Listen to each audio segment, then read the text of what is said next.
Hello everyone, এটা আমার first voice over video. আজকে আমি শেয়ার করব চিলি পনির রেসিপি খুব সহজ পদ্ধতিতে। প্রথমে পনিরটা ছোট ছোট টুকরো করে নিলাম।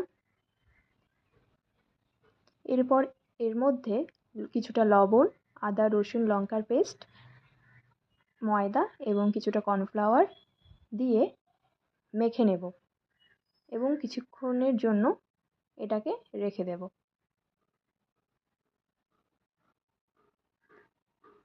এরপর একটা কড়াইয়ের মধ্যে তেল দিয়ে পনিরগুলো ভেজে নেব।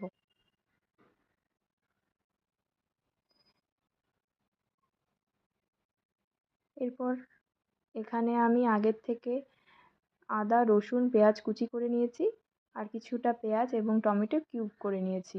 এরপর তেলের মধ্যে আদা রসুন পেঁয়াজ কুচি দিয়ে দেব, লঙ্কা দিয়ে হালকা ব্রাউন করে ভেজে নেওয়ার পর এতে কিউব করে রাখা পেঁয়াজ ও টমেটো ঢেলে দেব।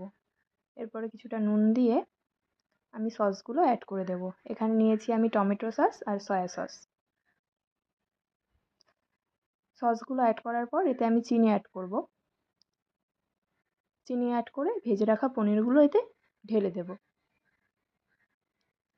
ঢেলে দেওয়ার পর এখানে আমি কিছুটা জলে কর্নফ্লাওয়ার গুলিয়ে নিয়েছিলাম, সেটা এর মধ্যে মিক্স করে নেব।